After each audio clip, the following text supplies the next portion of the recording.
Kamu pasti pernah dengar nama Mike Tyson, petinju legendaris yang namanya dikenal di seluruh dunia. Penghasilannya selama karir mencapai lebih dari 4,5 triliun rupiah. Jumlah yang gak main-main, bahkan untuk standar orang kaya sekalipun. Tapi anehnya, orang dengan uang sebanyak itu justru pernah mengalami kebangkrutan. Bukan cuma bangkrut, tapi sampai punya utang ratusan miliar. Gak masuk akal kan? Tapi itu beneran terjadi. Dan kejadian ini bikin kita sadar, ternyata punya penghasilan besar nggak otomatis bikin hidup kita aman secara finansial. Kamu bisa kerja sekeras apapun, bisa punya penghasilan ratusan juta sekalipun, tapi kalau nggak ngerti cara memperlakukan uang, semuanya bisa lenyap dalam waktu yang lebih cepat dari proses kamu ngumpulinnya. Dan ini bukan cuma soal Mike Tyson. Ini juga jadi masalah banyak orang hari ini. Bukan karena mereka nggak pinter, bukan karena mereka malas kerja, tapi karena mereka nggak pernah belajar gimana caranya menjaga uang yang udah susah payah mereka hasilkan. Banyak orang sibuk ngejar penghasilan, tapi lupa menyiapkan wadah yang kuat buat nampung dan ngelola uang itu. Akhirnya semua yang masuk akan keluar lagi. Gaji masuk tiap bulan, tapi tabungan tetap nol. Bahkan kadang minus karena ditambah cicilan dan utang. Uang itu bukan cuma angka di rekening, dia juga punya karakter. Dan kalau kamu nggak ngerti karakternya, kamu akan terus kejebak dalam siklus yang sama berulang-ulang. Coba deh kamu pikir, misalnya kamu dapat gaji 20 juta per bulan, tapi tiap akhir bulan kamu tetap merasa miskin. Gak ada yang tersisa. Apa bedanya kamu dengan orang yang gajinya cuma 2 juta tapi juga habis? Intinya yang bikin seseorang tetap miskin itu bukan gajinya kecil, tapi kebiasaannya yang gak berubah. Uang bisa datang dalam jumlah besar, tapi kalau kamu gak bisa kontrol cara pakainya, kamu tetap akan ngerasa kekurangan. Jadi ini bukan soal angka, ini soal cara pandang. Sekarang coba jawab jujur ke diri sendiri. Menurut kamu uang itu apa? Hanya alat tukar? Hanya sarana beli barang? Atau sesuatu yang harus dihabisin sebelum habis? Masa gajian biar nggak terasa sia-sia kerja kerasnya? Banyak orang yang memperlakukan uang kayak tamu sebentar. Datang terus langsung disuruh pergi lagi. Padahal uang seharusnya bukan cuma lewat tapi juga tinggal. Karena di balik setiap uang yang keluar, sebenarnya kamu lagi ngasih penilaian terhadap sesuatu. Kalau kamu pilih beli kopi 40.000 tiap hari, berarti menurut kamu value kopi itu memang layak dibayar segitu. Kalau kamu pilih makan di tempat yang lebih murah, itu juga keputusan yang berdasarkan penilaian value kamu. Jadi uang itu bukan cuma alat tukar, tapi juga cerminan value, prinsip, dan prioritas kita dalam hidup. Sayangnya, hubungan kita dengan uang seringkali kayak hubungan toksik. Masuk, terus keluar. Gajian, terus hilang. Tanggal 1 datang saldo bertambah. Tapi baru juga lewat tanggal 3, udah panik buka e-wallet karena sisa saldo tinggal 1.000. Dan yang lebih serem, siklus ini terus berulang setiap bulan. Gaji naik pun gak ngubah pola hidup, justru makin naik. Gaya hidup ikut naik. Jadi bukan hidup lebih nyaman, malah makin sesak. Dan anehnya kita terbiasa dengan pola ini. Kita kayak lari di lintasan melingkar, muter terus, capek terus. Tapi gak pernah sampai mana-mana. Yang lebih bahaya lagi, stamina kita terbatas. Gak semua orang bisa kuat lari di tempat yang sama selama puluhan tahun. Ada yang capek di tengah jalan, ada yang mentalnya tumbang, dan ada juga yang baru sadar pas semuanya udah hancur. Mungkin sekarang kamu masih kuat kerja keras, masih bisa tahan begadang, masih bisa mikir keras nyari peluang. Tapi 5, 10, atau 20 tahun ke depan, kamu yakin masih bisa terus lari kayak sekarang? Sementara uang terus datang dan pergi seenaknya, kamu terus lari ngejar tanpa tahu kapan berhenti. Ini bukan soal semangat lagi, tapi soal kesehatan mental, kestabilan emosi, dan kualitas hidup yang perlahan menurun tanpa disadari. Makanya, penting banget buat kita mulai mengenali pola hubungan kita sama uang. Jangan sampai kita cuma jadi mesin kerja yang gak tahu kenapa, terus merasa kurang. Mulailah dari hal paling dasar.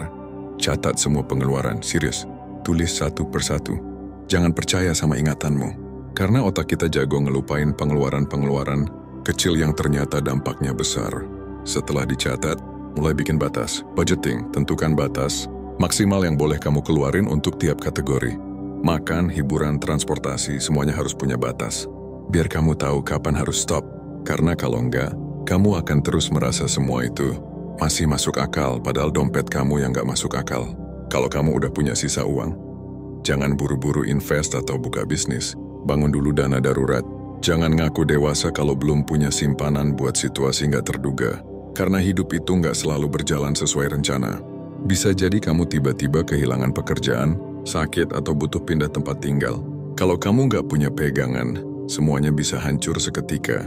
Dan lucunya, banyak orang lebih takut nggak bisa liburan dibanding nggak punya dana darurat.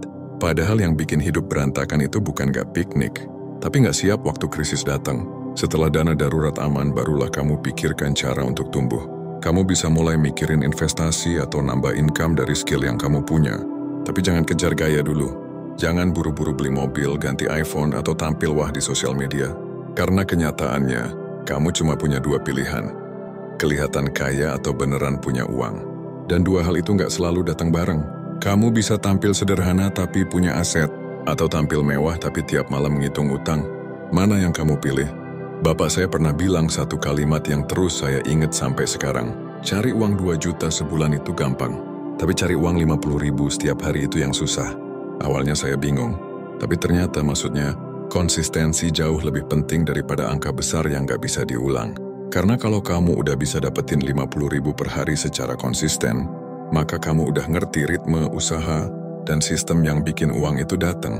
Dan dari situ angka itu bisa naik. Bukan karena hoki, tapi karena kamu udah ngerti caranya. Mengatur uang itu bukan soal pelit, tapi soal sadar.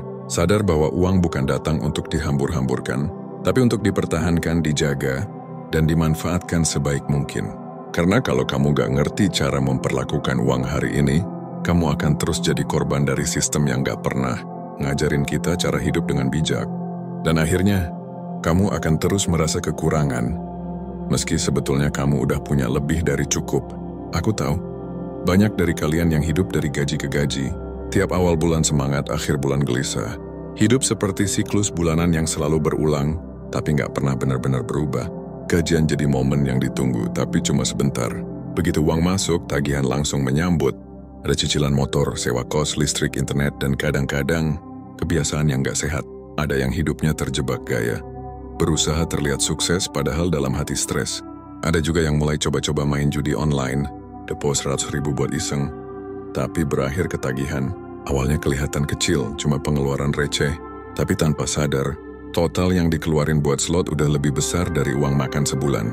Lalu tiba-tiba kamu sadar, saldo habis tapi nggak tahu habis buat apa. Uangnya memang pernah datang, tapi nggak pernah sempat tinggal lama.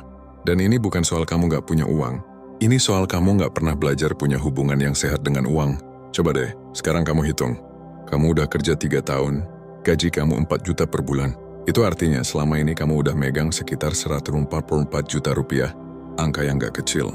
Tapi sekarang jujur, dari total segitu, berapa yang masih kamu pegang? Masih ada nggak? Atau udah entah kemana? Kalau jawabannya nggak tahu atau udah habis, berarti kamu harus mulai waspada. Karena itu artinya bukan uang yang bermasalah, tapi cara kamu memperlakukannya. Kita sering merasa penghasilan kita kecil, padahal yang bermasalah justru konsumsi dan cara berpikir kita yang besar. Kita merasa berhak atas banyak hal, tanpa sadar apakah itu pantas atau perlu. Dan masalah ini bukan cuma soal logika finansial. Ini bukan sekadar hitung-hitungan angka di Excel. Ini juga soal mental, soal pola pikir, soal luka-luka yang pernah tumbuh dari masa kecil dan akhirnya kita bawa diam-diam sampai dewasa. Orang tua kita dulu banyak yang kerja banting tulang, bangun sebelum matahari terbit, pulang setelah gelap.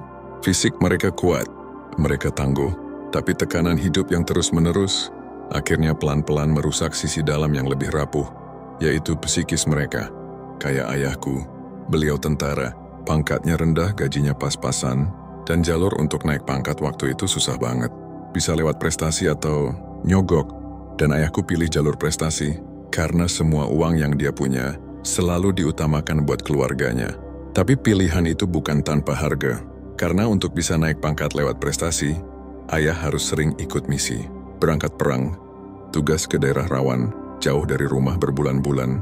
Tekanan makin tinggi, badan makin capek, dan stres mulai numpuk. Lama-lama semua itu meledak di rumah. Dan yang jadi korban bukan cuma dia, tapi juga kami. Aku, sebagai anaknya, sering kena imbas kemarahannya. Di rumah sering dibentak, bahkan gak jarang dipukul. Bukan karena dia jahat, tapi karena dia lelah. Karena dia sendiri gak tahu gimana cara menyalurkan beban itu. Dan sampai sekarang, aku masih ingat ekspresinya saat dia diam di pojok kamar, gak ngomong apa-apa. Mungkin itu caranya bertahan. Caranya menunjukkan bahwa dia juga manusia.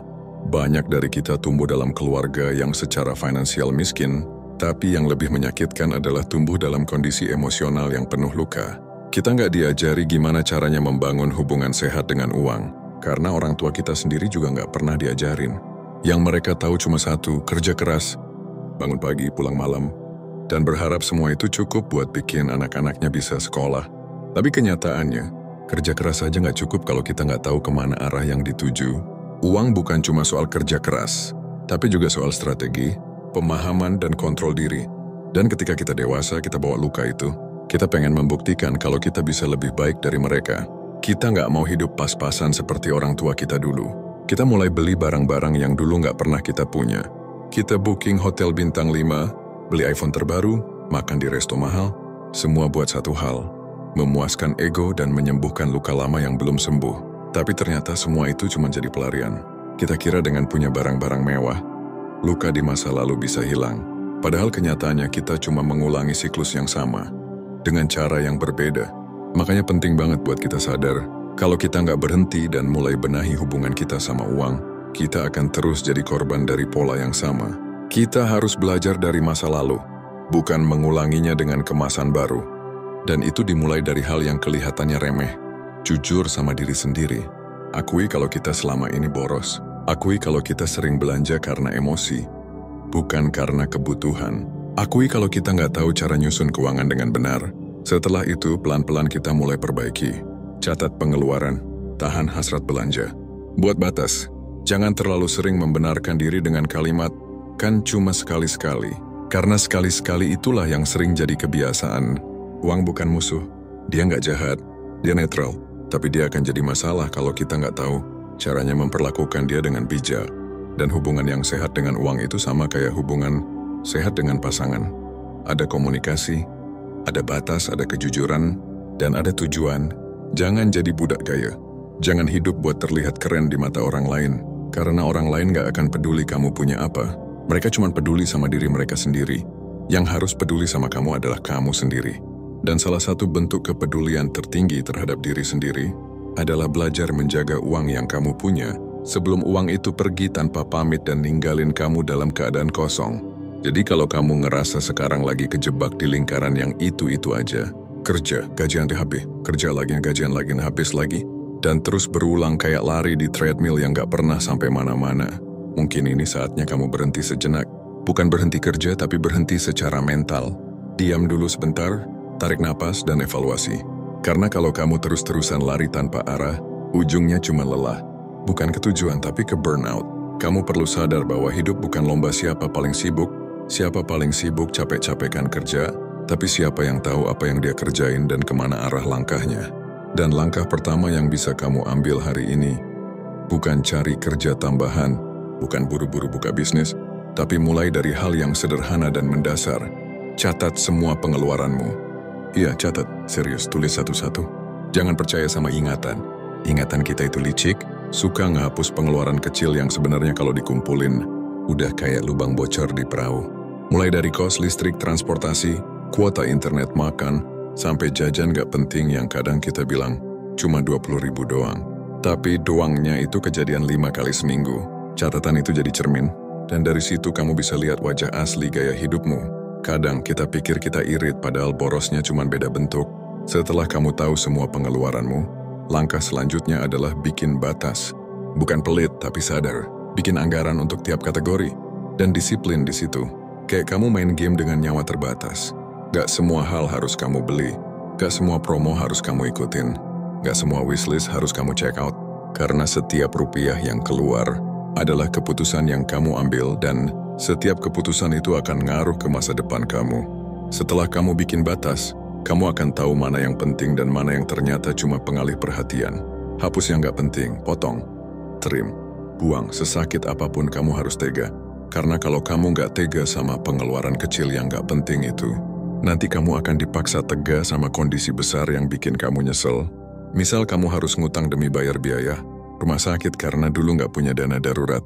Itu bukan kejadian mendadak, tapi hasil dari keputusan-keputusan kecil yang kamu abaikan terus.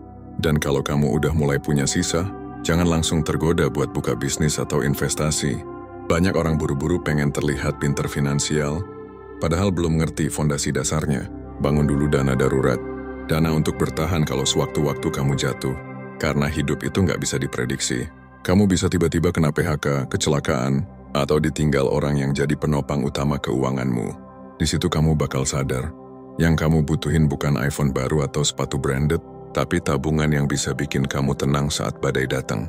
Hidup tuh bukan soal gaya, Tapi soal bertahan, soal gimana kamu tetap bisa tidur nyenyak meski nggak update story tiap weekend, soal gimana kamu bisa bantu orang tuamu kalau mereka sakit, tanpa harus pinjam sana-sini, soal gimana kamu bisa bilang iya ke peluang besar, karena kamu nggak kejebak di tekanan kebutuhan dasar. Kamu boleh banget beli mobil, beli gadget mahal, atau barang apapun yang kamu suka. Tapi jangan pakai uang bulan ini. Belilah pakai uang yang udah kamu kumpulkan pelan-pelan, uang yang udah kamu sisihkan, kamu jaga, kamu tumbuhkan. Gaya itu bukan masalah. Tapi kalau gayamu lebih cepat dari pertumbuhan asetmu, itu masalah besar. Gaya nggak salah, tapi timingnya harus pas. Jangan gaya dulu baru jaga. Tapi jaga dulu baru gaya. Pada akhirnya kamu harus milih. Mau kelihatan kaya atau beneran punya uang? Banyak orang yang kelihatan punya semuanya di luar, tapi panik tiap akhir bulan. Banyak juga yang tampil sederhana, tapi diam-diam punya investasi dan tabungan yang cukup untuk hidup tenang bertahun-tahun ke depan. Dunia ini memang lebih sering mengapresiasi tampilan luar, tapi hidup kamu bukan buat disorot orang lain. Hidup kamu buat kamu jalani sendiri. Dan kalau kamu mau benar-benar punya ketenangan, kamu harus belajar lebih peduli sama isi dompet dibanding penilaian orang. Ngomongin soal nambah income, aku jadi ingat satu nasihat dari bapakku. Beliau pernah bilang, nyari 2 juta sebulan itu gampang, tapi nyari 50.000 per hari itu yang susah. Dulu aku nggak ngerti maksudnya. Karena kalau dipikir-pikir, 2 juta sebulan sama 50.000 sehari kan kurang lebih sama. Tapi ternyata bukan nominalnya yang penting, tapi konsistensinya. Nyari 50.000 sehari berarti kamu punya usaha kecil yang bisa jalan terus tiap hari. Kamu ngerti prosesnya, ngerti pasarnya, ngerti cara mempertahankan arus masuk itu. Dan lama-lama 50.000 bisa naik jadi 70.000, 100.000 bahkan lebih. Tapi yang paling penting, kamu jadi terlatih untuk nggak cuma bergantung pada satu sumber penghasilan. Kamu jadi terbiasa berpikir kreatif, nyari peluang, dan bertumbuh sedikit demi sedikit. Tapi kalau kamu belum bisa nambahin penghasilan sekarang, nggak apa-apa. Nggak semua orang langsung bisa punya penghasilan tambahan. Tapi semua orang bisa mulai dari mengendalikan pengeluaran. Dan ini jauh lebih realistis. Nggak butuh modal besar, nggak perlu koneksi. Cuma perlu kejujuran dan kedisiplinan. Kadang, kamu nggak perlu kerja 2 kali lipat untuk punya hidup yang lebih baik. Kamu cuma perlu ngurangin pengeluaran yang nggak penting dan mulai hidup lebih sadar. Karena kenyataannya, pengeluaran yang nggak kita sadari itu jauh lebih berbahaya daripada penghasilan yang belum kita miliki. Jadi jangan terus-terusan ngerasa gagal karena belum bisa nambah income. Fokus dulu ke hal yang bisa kamu kontrol. Pengeluaran kamu, cara hidup kamu, prioritas kamu. Semua itu udah cukup buat bikin hidupmu lebih stabil. Dan kalau kamu terus jaga kebiasaan ini, cepat atau lambat kamu akan punya ruang. Ruang untuk nabung, ruang kayak untuk belajar investasi, ruang untuk upgrade diri. Dan dari situ, pendapatanmu pelan-pelan akan naik juga. Karena kemampuan finansial itu bukan datang dari keberuntungan, tapi dari pola. Dan pola itu dimulai dari kesadaran. Hari ini, bukan besok. Sekarang bukan nanti. Kalau hari ini kamu masih merasa hidup kamu nggak kemana-mana, padahal kamu udah kerja keras tiap hari, bangun pagi, pulang malam, ngejar target, lembur, bahkan rela ngorbanin waktu istirahat demi ngejar penghasilan lebih besar, mungkin masalahnya bukan di kerja keras kamu. Mungkin masalahnya bukan di gaji kamu yang kecil, bukan juga di bos kamu yang pelit. Mungkin masalahnya justru ada di kamu sendiri, di cara kamu memperlakukan uang yang kamu hasilkan. Karena sekeras apapun kamu cari duit, sebanyak apapun yang masuk tiap bulan, kalau kamu nggak ngerti cara menjaganya, semua itu akan hilang begitu saja, tanpa sisa, tanpa bekas. Kamu bisa aja punya miliaran hari ini, tapi kalau nggak tahu cara memperlakukan uang dengan benar, jangan kaget kalau beberapa tahun ke depan kamu justru bangkrut dan balik ke titik nol. Karena nyatanya, yang bikin seseorang tetap bertahan dalam hidup bukan cuma soal seberapa banyak uang yang dia punya, tapi seberapa cerdas dia memperlakukan uang itu setiap hari. Uang itu kayak air. Kalau kamu nggak punya wadah yang kuat dan sistem yang terkontrol, air itu bakal tumpah kemana-mana. Masuk lewat pintu depan, keluar lagi lewat jendela. Dan kamu bingung kenapa tiap bulan gajian tapi hidup tetap sempit. Kenapa kerja keras sudah maksimal tapi tetap ngerasa kekurangan. Jawabannya bisa jadi karena kamu gak pernah duduk sebentar dan nanya ke diri sendiri, uangku selama ini kemana aja perginya? Mungkin kamu mikir kamu gak boros, tapi coba lihat pengeluaran kecil yang kamu anggap remeh. Ongkir tiap check out Shopee, jajan kopi mahal tiap sore, langganan aplikasi yang gak pernah kamu pakai, atau sekadar beli barang karena FOMO. Hal-hal kecil ini ngumpul jadi monster besar yang menguras penghasilanmu tanpa kamu sadari. Dan parahnya, kamu udah keburu capek cari uang, tapi nggak pernah sempat ngatur uang. Banyak orang yang terlalu sibuk ngejar penghasilan lebih tinggi, tapi lupa kalau yang bikin hidup stabil bukan penghasilan besar, tapi pengeluaran yang terkendali. Kamu bisa punya penghasilan 2 kali lipat dari sekarang, tapi kalau pengeluaranmu juga naik 2 kali lipat, kamu tetap gak akan maju kemana-mana. Hidupmu akan tetap muter di situ-situ aja. Gaji naik, gaya naik. Dulu makan nasi telur, sekarang harus makan sushi. Dulu cukup naik motor, sekarang pengen nyicil mobil. Dulu beli HP 1 kali tahan 3 tahun, sekarang setiap keluar seri baru langsung pengen upgrade. Kamu kira itu wajar, padahal yang kamu lakukan adalah menaikkan standar hidup lebih cepat dari kemampuan finansial kamu sendiri. Dan ketika ada masalah sedikit aja, keuangan kamu langsung jatuh. Karena nggak ada cadangan, nggak ada dana darurat, semua penghasilan habis buat gaya. Dan yang lebih bahaya lagi, kamu jadi ngerasa kurang terus. Bukan karena kamu benar-benar kekurangan, tapi karena kamu membandingkan diri dengan orang lain terus-menerus. Lihat orang lain liburan, kamu ikut pengen. Lihat orang lain beli mobil, kamu ikut mikir buat nyicil. Padahal kamu nggak tahu kondisi keuangan mereka seperti apa. Mungkin mereka juga sama-sama ngutang, sama-sama kejar setoran. Tapi karena kamu ngelihat dari luar, kamu kira mereka lebih mapan. Dan kamu kejar sesuatu yang sebenarnya nggak sesuai sama kebutuhanmu. Hanya karena takut dibilang ketinggalan. Hanya karena ingin terlihat berhasil. Padahal yang kamu kejar cuma validasi, bukan kestabilan hidup. Makanya, sebelum kamu ngomel tentang gaji yang kecil atau rezeki yang seret, coba evaluasi dulu. Apa kamu benar-benar memperlakukan uangmu dengan benar? Apa kamu tahu berapa pengeluaran pasti kamu tiap bulan? Apa kamu tahu sisa uangmu seharusnya digunakan untuk apa? Apa kamu punya target keuangan yang jelas? Karena kalau enggak, kamu akan terus ada di siklus yang sama. Kerja, gajian, habis ngeluh, kerja lagi, dan terus berulang tanpa perubahan. Berarti hidup bukan cuma soal seberapa keras kamu berlari, tapi soal seberapa tepat arah yang kamu ambil. Dan salah satu arah paling penting dalam hidup dewasa adalah arah finansial. Mau kamu jadi karyawan, freelancer, pengusaha, atau apapun, kalau kamu nggak bisa ngatur uang, kamu akan selalu jadi budak sistem. Kamu boleh kerja keras, kamu boleh punya ambisi, tapi jangan sampai kamu lupa bahwa uang yang kamu hasilkan itu perlu dijaga, dipikirkan, dikelola, bukan dihamburkan.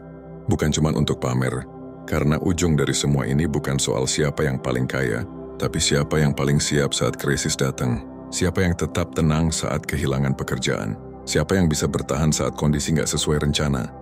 Dan itu semua cuma bisa dicapai kalau kamu punya kebiasaan sehat dalam memperlakukan uang. Jangan tunggu sampai terlambat. Jangan tunggu sampai kamu punya miliaran dulu baru mau belajar. Karena bahkan miliaran pun bisa habis dalam hitungan bulan kalau nggak tahu cara megangnya. Kalau kamu merasa konten ini nyentil realita kamu, itu bagus.